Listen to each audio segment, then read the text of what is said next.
Welcome, everyone. Thank you so much for joining today's webinar, introducing NuoDB 4.0 for general availability. My name is Lisa Haswell. I'm the Director of Customer Success here at NuoDB. Today I'm joined by Joe Leslie, who leads our cloud strategy at NuoDB as our Senior Product Manager. Hi, Joe. Welcome. Hi, Lisa. Great to be here. So before we get started, I'd like to review some of the logistics. This webinar will last about 45 minutes. All attendees will participate in listen mode, but I do encourage you to submit questions at any time during this webinar. All you have to do is use the questions box at the bottom of the GoToWebinar control panel. We'll get to as many questions as we can during this webinar. Also, we're going to make this webinar available for replay as we'll be recording it. From NuoDB headquarters, I can say that we are enormously proud of NuoDB 4.0. Joe, you would not believe the customer feedback that I've already received about this release. Folks are seriously excited about the ongoing expansion of our cloud-native, cloud-agnostic capabilities. Specifically, I'm hearing from our financial customers about their executive-level directives to migrate their critical applications to the cloud and how this release of NuoDB is spot on in addressing these directives. So Joe has been pivotal in ensuring that NuoDB understands globally what modern organizations require, transferring that understanding into engineering directives, and then sharing these capabilities in a variety of forums.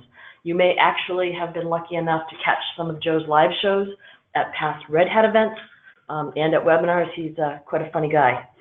I've asked Joe to join me today to share some of the most exciting new capabilities of NuoDB. So Joe, let's go ahead and share your deck and dive into 4.0. Excellent. Thank you, Lisa. I will try to live up to that introduction.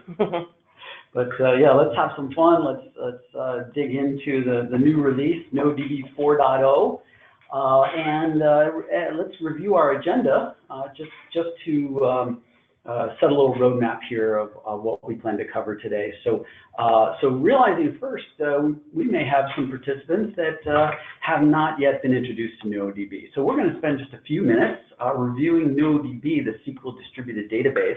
Then we're going to jump right into our new release, the vision behind our new release, and cover some of the new features and benefits. We're going to talk about an upgrade path to this new release, and we like to do live demos around here at NuoDB. So we are going to run a live demo of NuoDB 4.0 in an OpenShift for Kubernetes environment. So stay tuned for that. And you know, there are a lot of new features in 4.0, but I'll go ahead and demonstrate not only NuoDB running and deployed in a Kubernetes OpenShift environment, but also show our new online indexing creation capability. And we will leave some time for Q&A. So with that, let's go ahead and jump right into an introduction of NuoDB. So NuoDB is a SQL distributed database. It is what we refer to as a peer-to-peer system. So you first create a domain of hosts that will be used to host your database across geographies. There could be availability zones, could be you know, a metro cluster, but the idea is that it is a distributed database that spreads the database processes across the geography that creates a fault-tolerant system. NuoDB is only made up of just 3 processes: an admin process, a transaction engine, and a storage manager. That's it. These 3 processes work together in unison. They all know their particular job, and then support the running of multiple databases within a NuoDB domain. NuoDB supports ANSI SQL standard language. So if your applications use ANSI SQL, then your applications will run perfectly well within the NuoDB system. We do describe it as an active-active system. It's not an active-passive. There's no passive nodes that need to be activated during like a disaster recovery event. NuoDB is fully master-master, active-active, and delivers continuous availability, which is certainly one of the differentiators and exciting benefits that NuoDB brings to running a SQL database either in a cloud or hybrid cloud or on-prem environment. The last point is just also as well, in this idea of creating a system that's continuously available, the upgrade path should also be continuously available. It will survive all common failures, hardware, network, and software, as well as perform rolling upgrades to ensure that the applications are always running. So to the right is just a little diagram there of a NuoDB system. And what it's demonstrating also is that the components scale independently. You'll notice that we have 6 transaction engines highlighted in this, this green color. But for durability and saving transactions to disk, in this particular diagram, we have 3 storage managers highlighted in the yellowish color. What's great, and another benefit about NuoDB, is you can scale these components independently as compared to other databases that run full stacks of software and do not scale components independently. So with NuoDB, you can increase transactional throughput independently of the storage system. Okay, with that, we are going to jump right into, well, what's new in the 4.0 release? And just wanted to paint a little picture, a little vision of what we were setting out to do in 4.0 with all of the interest, and as many companies are considering and already moving to cloud native and cloud agnostic platforms. NuoDB 4.0 is set up extremely well to run in these new types of environments. So we're going to chat about some of what we've done to ensure that NuoDB is fits well and seamlessly runs with ease of management within this cloud deployment model. So I already mentioned that NuoDB is ANSI SQL compliant. It also provides ACID compliant transactions. So for those that require true transactional systems and SQL, NuoDB is a perfect fit because it fully supports those 2 common properties of a relational database system. It's also very easy to manage within the cloud model and offers increased performance at scale, which we will demonstrate today during our demo. I've already touched upon the continuous availability, absolute high point and tenet of the NuoDB system, and this idea around reducing cost of ownership. When you move into a cloud environment, effectively that is one of the benefits of running commodity hardware within a cloud or hybrid cloud environment, and again, why so many companies are interested in moving to the cloud. So I mentioned cloud native and cloud agnostic, so I'm just going to touch upon, well, what did we do in 4.0 to really help achieve these more easily? So we added a Kubernetes operator. So Kubernetes operators may be a new construct or concept to some of us on today's call. So I just want to cover a little bit about what they are, because they are very important, and you're going to be likely learning a lot about these. Operators, it is a feature of Kubernetes, and operators simply allow you to provision, deploy, manage, and run Kubernetes applications. And that's really it. But they offer a lot of cool capabilities above and beyond some of what was going on prior to operators. Prior to operators, we ran YAML files that we would have to edit and script around, and that always introduces human error and potential problems during deployment. So operators have really been created to address a lot of these areas. So number one, I like to describe them as very accessible. Why do I say accessible? Because in today's Kubernetes deployment type environments, marketplaces are where we get our applications. So much like our phones, we're so used to going to, like an iPhone, maybe app store, and download an app to your phone. You pick a tile, and the app is installed on your phone in minutes, right, or even less. Same concept here. With Kubernetes operators, you can go to any common marketplace for a Kubernetes distribution like Red Hat's OpenShift, or Google's Google Cloud Platform, which has the Google Marketplace, and really on and on. Amazon and Azure also have their marketplaces. So once you build an operator, your application becomes very accessible within these environments. And I already had mentioned the benefit of automating tasks, which results in less human error. The operator, once you build an operator, since it is a Kubernetes feature, means that operator is going to be available to run in many of the managed Kubernetes and of course, open source Kubernetes distributions as well. So lots of great reasons to deploy operators. So that was a big step forward for us in NuoDB 4.0. And then in the cloud-agnostic, we were really wanted to go in a direction of reducing this concept of vendor lock-in.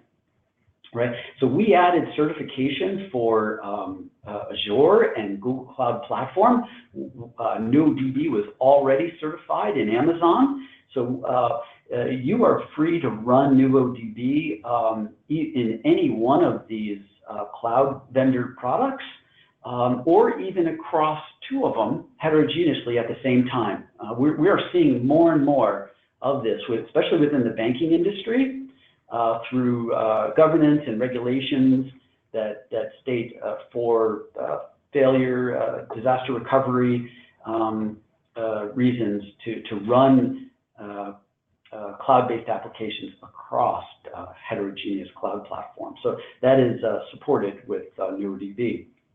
We'll be looking at other cloud providers as well as customer demand and priorities lead us in that direction. We will qualify others.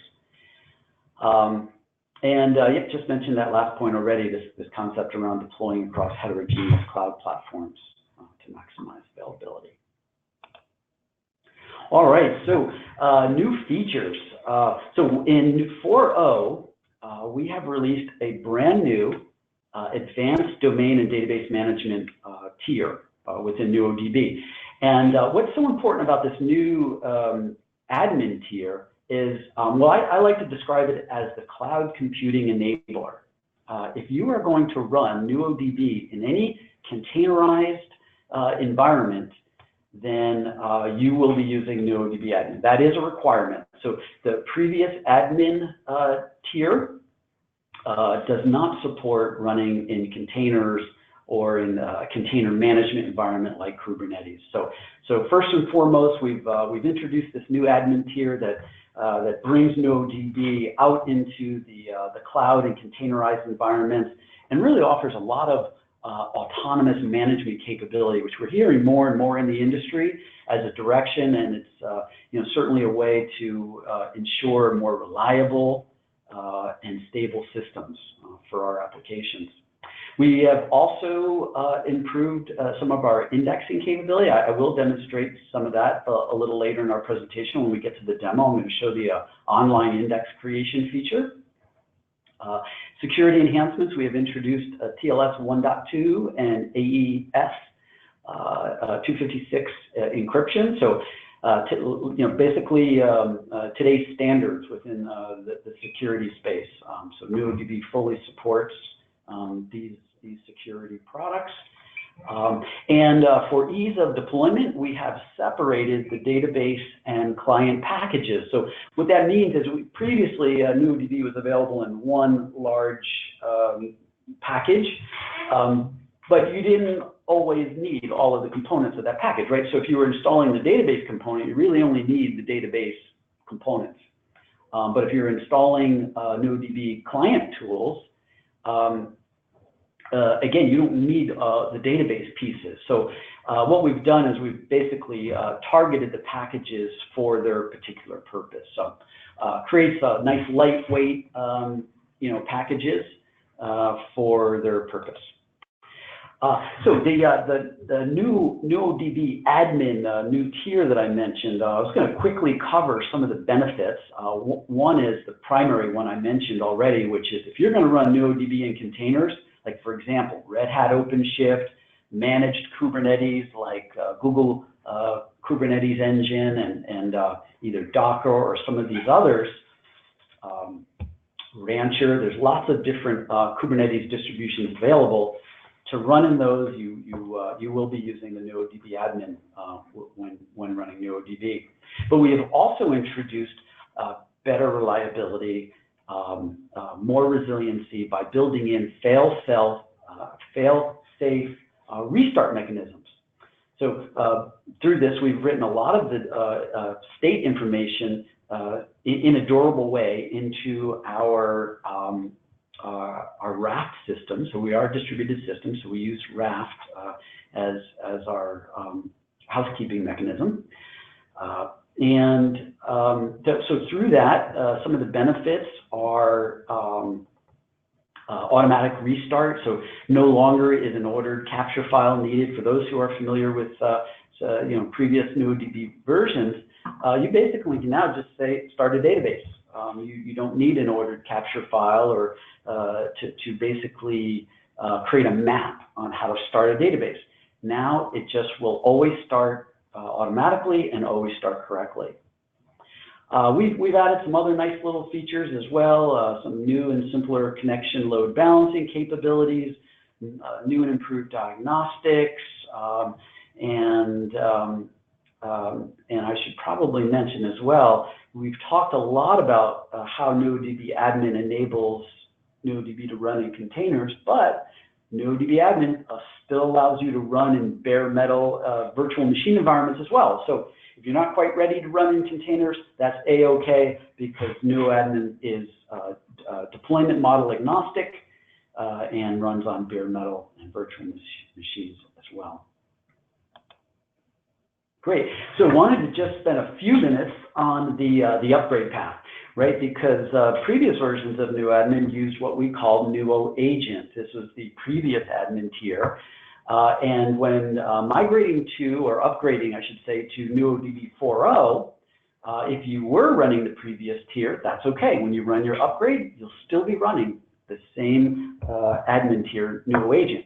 But at some point, you will want to decide to convert over to the new admin to take advantage of all these new capabilities that we've been covering today. So for existing customers, we are going to continue to support NuoAgent for another 18 months. So you don't need to rush off to the new. You want to sort of plan this according to how it fits well into your release schedules. But you do want to start planning those conversions today. The conversion process is fully documented. These slides will be available after the presentation. So I've created a nice little link here that will link you off to how to learn about your conversion. But it is very simple. I can cover the basics right here. Basically, what you're going to do is you're going to shut down the database. You're then going to shut down your existing admin tier, what we refer to as NuoAgent. And then you're going to start up the NuoDB admin, the new admin tier that we've been referring to, and you're going to point it at your existing database. Then you're just going to start that database, and that is it. It is that easy. You are now running the NuoDB admin. So Joe, let me ask you a quick question here. My experience is that customers are jumping all over this. They're very excited. Can you think of any reason why anybody would want to stay with the NuoAgent as it exists in previous releases? No, I really can't think of any reason to stay there. It is at parity with all of the previous capabilities, but offers so much more in what we've been covering in today's presentation. So, I would just suggest that they plan it according to their schedules, because you can't rush off to things, right? We know that people have certain release schedules and their own certain priorities for things, but we want to get this out on their plan so that they can plan their migration as soon as it works for them. Yeah, cool, great. Thanks for the question, Lisa. Security enhancements. everyone is interested in security. We, again, vision for this release was to not only make NuoDB seamlessly compatible with cloud native and cloud agnostic type environments, but also to increase security capability. So we did introduce TLS 1.2 security in the system, as well as LDAP and LDAP's authentication. The TLS security is both at the admin tier. When you run admin commands, you can now authenticate to the admin tool via TLS, as well as your commands are fully secured via TLS communications. So they're fully encrypted and secured. As well, with NuoDB and the several processes that I mentioned earlier about admins, storage managers, and TEs, well, they're all communicating with each other, and it creates a network mesh. All those communication channels, admin to admin, engines to engines, admins to engines, and even clients to the transaction engines are all now fully protected by TLS security protocol and AES 256 encryption. Index enhancements. I am going to show you during our little demo today, the first one, the online index creation. So we'll be chatting about that one a little bit more, but the whole idea is you can now create an index without locking a table. It will create an index sort of in a two-step phase. It creates the index, any DML statements, inserts, deletes, and updates, but we're primarily referring to deletes and inserts in this case. They will update the new index as it's being created while users can continue to access that table, while a second process goes on to then scan the table and complete the creation of that index. So great new feature. Again, all about the concepts around availability. We want to make sure that the applications remain available and you can now create indexes online. Expression-based indexes, these also known in the industry as function-based indexes, and we now support those in NuoDB, so that's a great new function and allows you to, basically, whenever in a SQL statement, if you had a column and it was modified in any way, then it would turn off the index. And now, so you can create expressions with columns, and those are also indexed. So it just allows for faster data access through, more access paths, right? Instead of just indexing on columns and concatenated composite columns, you can now add an expression. Something like maybe, column 1 plus column 2 plus column 3 is now indexed. You could never do anything like that previously, and that's now available. Performance improvements, we have also, indexing creation is performed on the SM, not out at the TE, so we've sort of localized it there, and which improves storage and takes advantage of disk and temporary results on the storage manager. The packaging changes, I covered a little early. I think I probably covered most of that, but this slide does show you some of the specific details of what now exists within the client package. So it's the client drivers for your applications like JDBC, ODBC, C++, Go, Hibernate, Python. There's many others. I just listed a few of them here, but the migration tools, data loading tools, and the SQL command tool are now all packaged up nicely in a client package that's lighter weight and easier to install.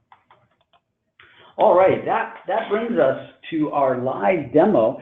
So we thought it would be appropriate if we, since NuoDB 4.0 really sort of the advent and our big reveal here of running NuoDB in the containerized cloud type environment, we thought we would choose Red Hat OpenShift 4, the latest version, using their operator hub to provision a NuoDB database and run a sample application, and we'll do a little online index creation as well.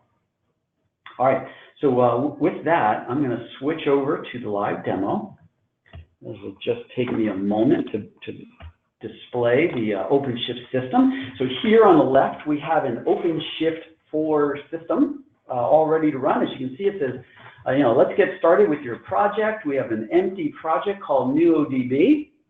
And earlier in our presentation, I talked about marketplaces and Kubernetes distributions and how easy it is to deploy your applications, a lot like your phone using these tools. So I'm going to demonstrate that now using Red Hat OpenShift. I'm going to go to their catalog. So you could think of this as like their app store, right? And I'm going to choose the option called Operator Hub. Okay, and once I choose this option, it's going to display all of the applications that I can install. So I'll click Databases, and I'm going to scroll down to the NuoDB Operator tile, click that, and then I'm going to click Install. Now, there's some information on the screen about the NuoDB product and operator. And I'm going to choose where to install it. I'm going to install it in this project I created, NuoDB, and I'm going to subscribe to this operator. And that's really it. With about 3 clicks, we are going to go from catalog to cluster in probably about 30 seconds, which is pretty exciting advancements as far as installing products. So you'll start to see the screen update here in just a moment where my cursor is. You'll see it saying 1 installing. Now it says it's installed. If we quickly jump over to installed operators, we'll see it probably finishing up the process here. It says install waiting, and then it'll quickly move to install succeeded. And there it is. That's it. I think we probably did that in under 30 seconds, or certainly under a minute. When I go back to the project, you'll see we have a NuoDB operator. Let's put that away. There it is. There's our NuoDB operator, and you'll notice it's showing us 1 of 1 pods. I asked for 1 operator, and I have 1 running. So we are in a green state here. We are all ready to provision a NuoDB database, because so far we have an operator. And this operator knows how to do lots of things, provision a NuoDB database, and we are going to continue to add more and more capability to this operator, such things as, backup and recovery, rolling upgrade, you'll be able to provision the Insights visual monitoring tool on your on-prem systems, as well as your cloud environments, extend your cluster from a single cluster to multi-cluster, lots and lots of tasks. And that's what we had mentioned operators are really good at doing, is automating tasks. So we won't have time to demonstrate all of it, but what we are going to do is we're going to demonstrate how to create a NuoDB database using the NuoDB operator. So I'm going to swing over here to my command line prompt. And the way you communicate with an operator is through the Kubernetes tooling, which is like the Kubernetes API or the kubectl command. And what we're going to use today is we are going to use the kubectl command.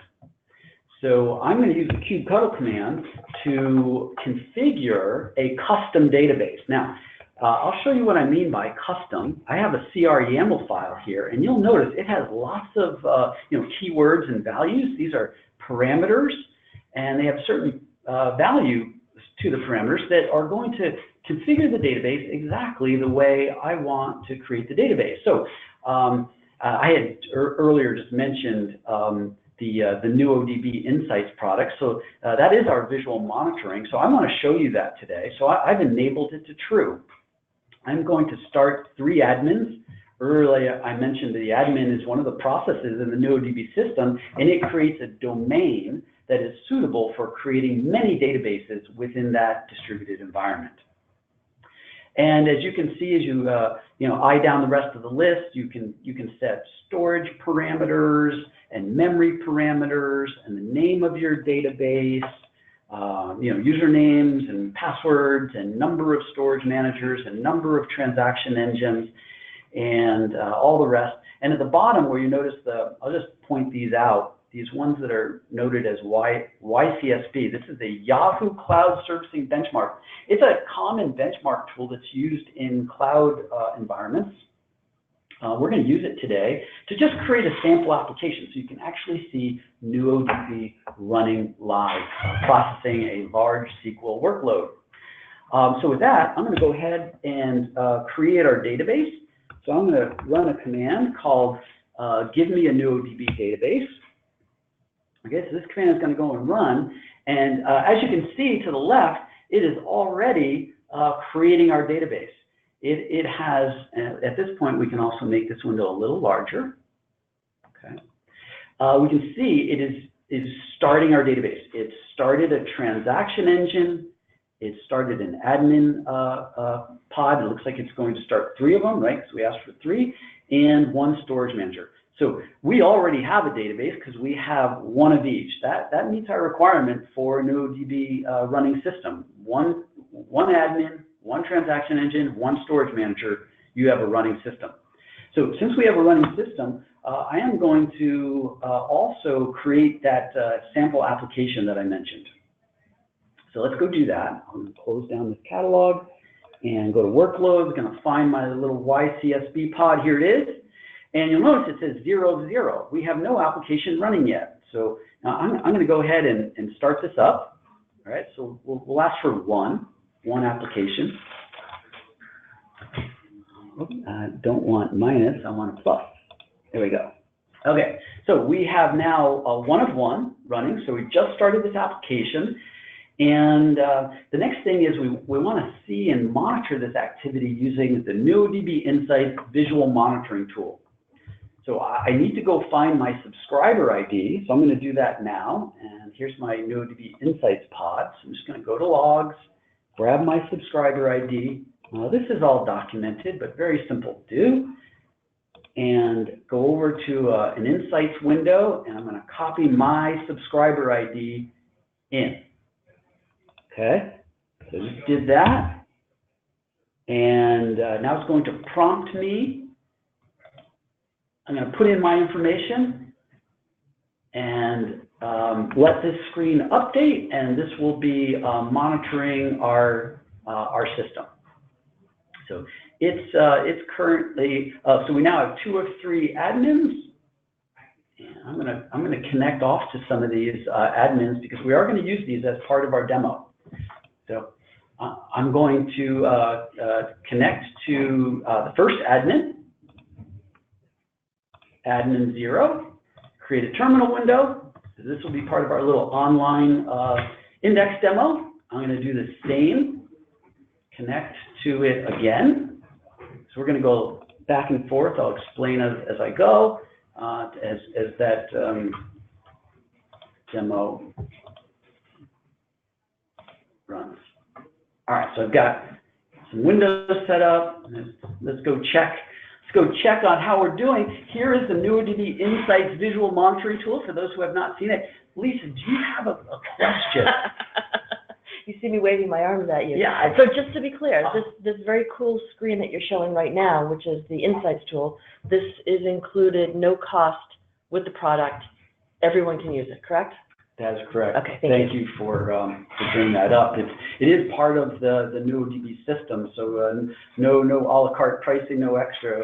We feel it's very important that the monitoring and visual capabilities of what Insights offers is part of the product.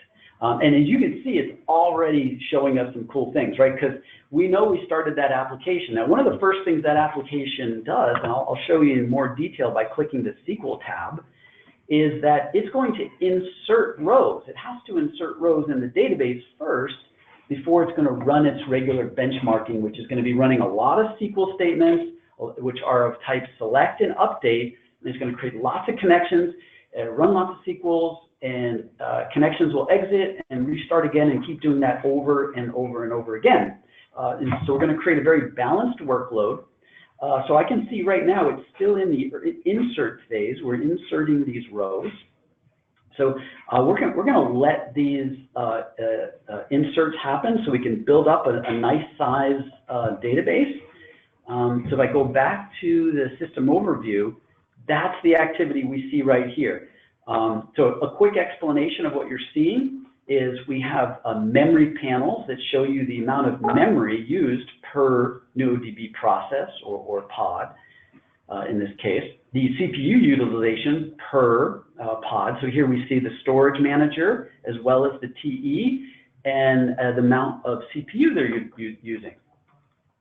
The transaction rates per TE are over here to the bottom left. We only have one TE, so we only see one. Later, when we create more than one TE, we're going to see them in this panel, and we'll also see their aggregate transactions per second displayed in this middle panel, right? And then over to the right are just the number of connections. And of course, right now we just have the one connection that's loading all this data. So while the data is loading, this is like a cooking show. We're just going to push this one off, right? We're going to put it on simmer, and we're going to move to another heating element, and we're going to go back to those little terminal windows that I created, and we're going to log in to. So for those who use like maybe Oracle and you use SQL Plus, or you use some other tools, P-SQL and Transact SQL. So NuoDB has something called NuoSQL. So we're going to run NuoSQL to connect to our database. NuoSQL, my database is called DB, if you recall. That was part of our configuration file. And we're going to connect to user DBA, and password is secret. Don't tell anyone, please. Okay, and we're going to connect. So we just connected to the database, and I'm going to connect to the schema where our application is. I happen to know it's called user1. So if I do show tables, I will see my table. It's called user table. If I do show table, user table. Okay, and there's the table. We're loading all this data, and you'll notice there is an index right at the bottom. Okay, so we're going to do the same thing in the other window as we prepare. So I'm just going to connect again. NuoDB SQL -- user DBA -- password secret.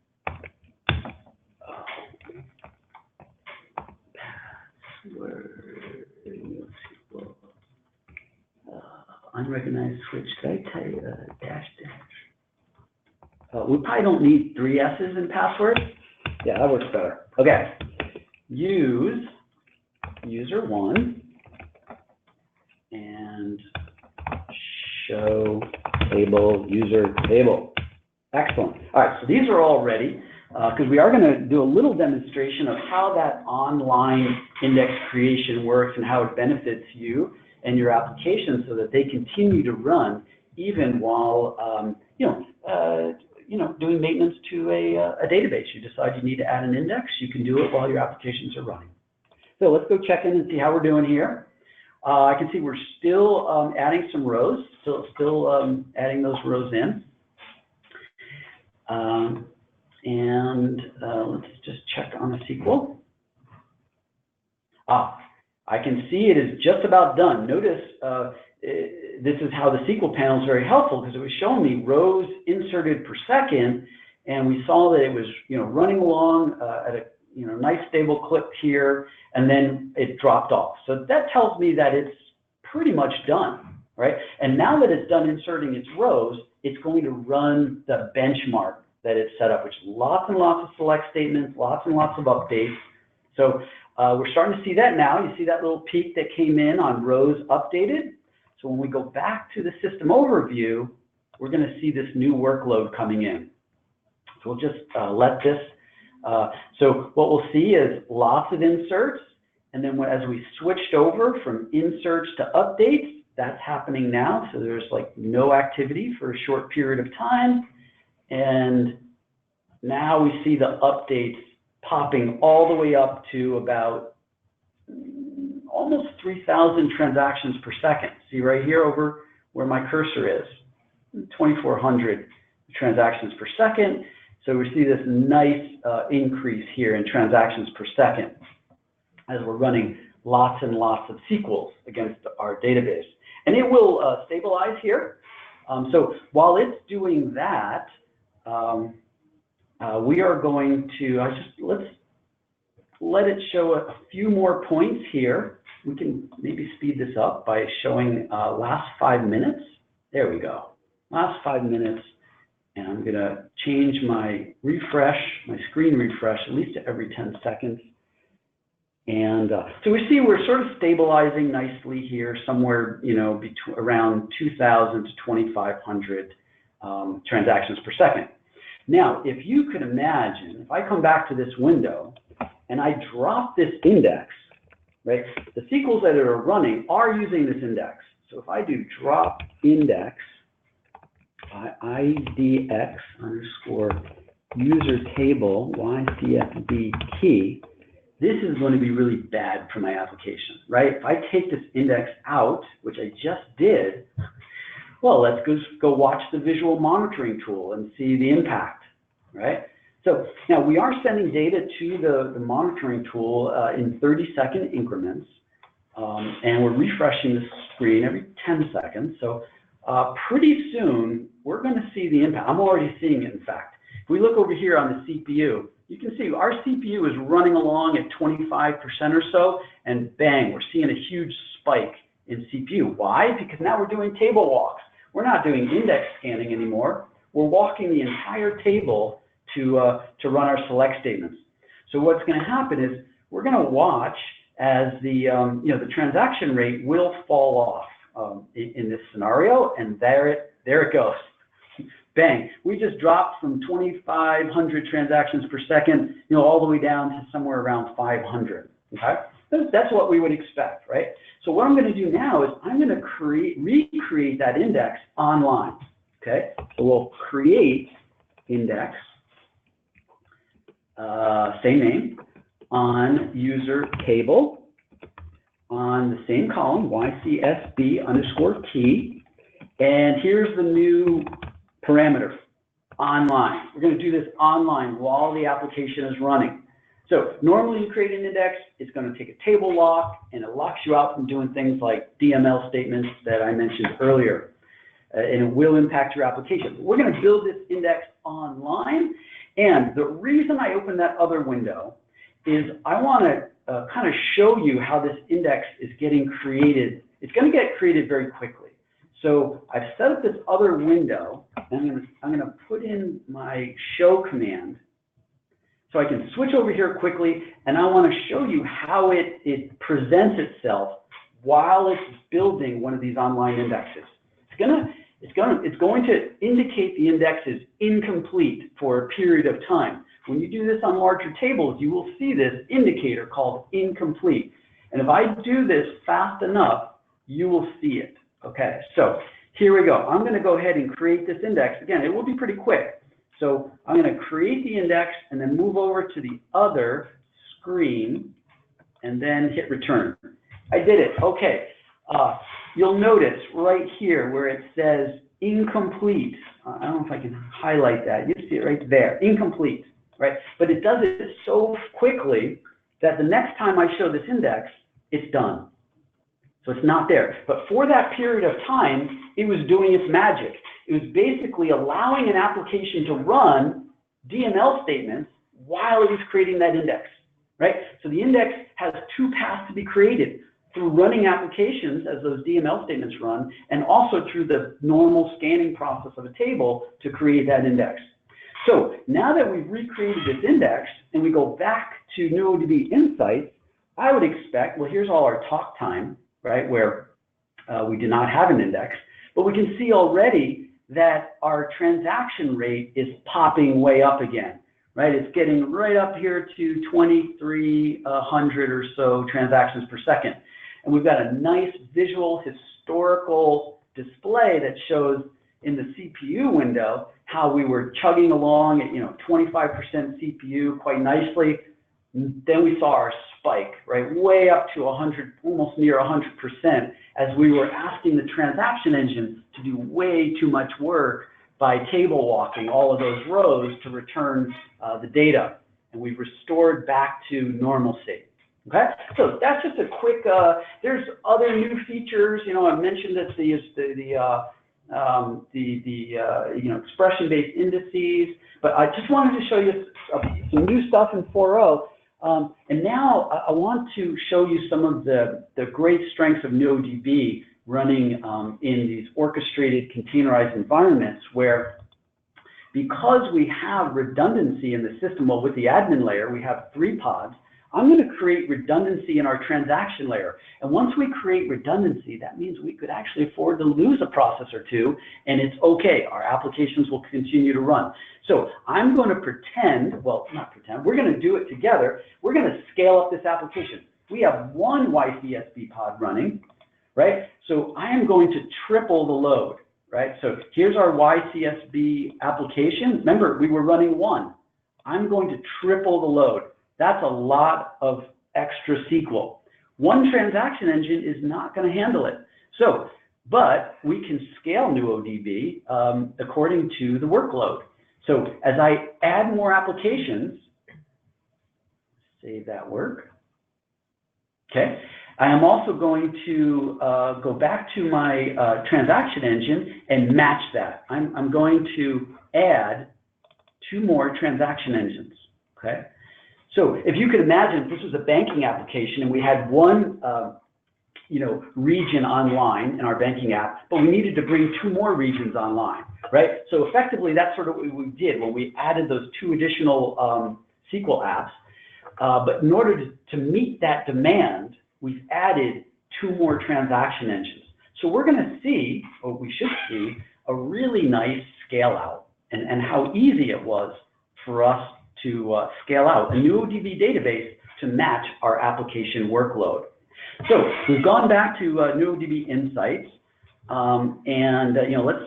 let's go ahead and refresh our screen. Maybe I'll choose last. Last 5 minutes is probably good. Okay. So we'll let this. Let's just check here and see how we get. Let's go back to status. We have 3 transactions running. When they start, they will start to pick up workload. And we're starting to see this now, okay? We see the yellow line that was at 1 transaction engine, but now we see this spike to 3 transaction engines, okay? And we can also see their colors coming in here. If you recall, at the lower part of the window, we saw that there was just 1 transaction engine running. Now we have 3 transaction engines, and they're all visually presenting the number of transactions that they are each participating in the system. Again, that middle screen is the aggregate, so we're starting to see a really nice scale out where we knew we were somewhere around 2,000 transactions per second. We've popped all the way up to about 4,000 or more, almost 5,000 transactions per second. That was pretty easy, right? We using, in this case, OpenShift, but you can do this with any managed Kubernetes environment or on-prem system, where you can add your application pods additionally, and then match it with your NuoDB transaction engines. This November at KubeCon, we are going to be demonstrating the operator will also support auto-scaling transaction engines. Okay, so when it detects a workload increase along with node resource constraints like memory, CPU, and disk, and so on, it will automatically increase those transaction engines for you to match that workload, and also reduce the workload, the transaction engines if it should need to, if the workload is reducing. So we just saw a really cool scale out. One other thing I wanted to demonstrate before maybe we can move over to some questions is this idea around continuous availability, right? So we, now that we've built redundancy into our transaction engines, I'm going to demonstrate while the applications are running, I am going to kill a transaction engine, right? And our application is just going to keep on running. Why? Because we have 2 other transaction engines picking up the load. Lisa, how about, could you pick for us one of these transaction engines to kill? Yeah, I say the one at the top. The one at the top. Okay, excellent. So we're going to choose this first one, and we're going to kill it. I'm just going to use the OpenShift delete pod. So this is kind of a hard kill. Just going to delete the pod, but because OpenShift is built on top of Kubernetes, and Kubernetes is an orchestration system that is fiercely trying to maintain a desired state. It knows I want 3 transaction engines. Once this is deleted, it will add back a third one, right? And that third one will then start picking up the work. So I'm going to delete it, right? Oh, that's a bad thing. So we see it terminating, but we instantly see a new one coming online. It says container creating. It already says it's ready and running. That means that transaction engine pod is up, it's running a NuoDB transaction engine, and it's ready to participate in the system. So let's see what was the impact to our application during this failure event. Because remember, we had a failure event, but NuoDB in unison with OpenShift and Kubernetes is also orchestrating a recovery event. Okay, so we can see. Look here. I can see it already. This blue, light blue one, sort of goes along and then it stops. Right, hits a dead end. Well, that's the one. That was the first one that we had just killed, and we're going to see coming online very shortly our brand new third one that's going to be processing new SQL statements. It'll start to peek in here, at the bottom. Here we go. We've now got the 3 online. And also visually, we see our transaction engine count change, right? We knew we were at 3. We killed 1. For a very temporary period of time, we dropped down to 2. OpenShift and Kubernetes orchestrates the restart of the third according to our desired state. And we're back to 3 transaction engines. And what we're going to see is very little impact to our transaction rate. And because really what's important here is that this trough does not drop to the bottom. If it drops to the bottom, that means that we were not delivering transactions per second, and it means that we did have some downtime. But here, we were able to kill a transaction engine, and we can see we have tiny little trough right there, which is what we would expect. If you lose 1 of 3 transaction engines, you would expect your transaction rate to drop a little. But the third one has come back online, and we're back reestablished right up to our 4,500 transactions per second. Pretty cool, Lisa. What do you think? How about that for continuous availability? I think that's very cool, Joe. All right, excellent. You can do the same thing, by the way, with all the other NuoDB processes. As long as you create redundancy in your admin tier and your storage tier, you can afford to lose 1 or 2. As long as you still have 1 left, the database will continue to run. And that's what's so exciting about NuoDB as compared to other systems that have active systems and passive systems that they have to activate. NuoDB is truly active-active. With that, how about we take some questions? Because I'll keep talking. Yeah, I think we've noticed. That's phenomenal, Joe. That was a fantastic overview of just a few of the cool features included in 4.0. I think maybe we can hit just a couple of questions since we're running out of time. So this is one question that I actually do get about once a year. Okay. Is NuoDB open source? Okay, so NuoDB is not open source. We do run in open source type environments, but what NuoDB offers is a community edition. So like open source, it's free software. Community edition, you're free to use and enjoy, run it as you wish. It's a completely free product, but it does offer only 3 transaction engines and 1 storage manager. When you license NuoDB's enterprise product, you then get unlimited transaction engines and unlimited storage managers. Okay? Yep, that was a great quick answer. All right, so here's another question for you, Joe. What's the best way to upgrade to NuoDB Admin without shutting down the database?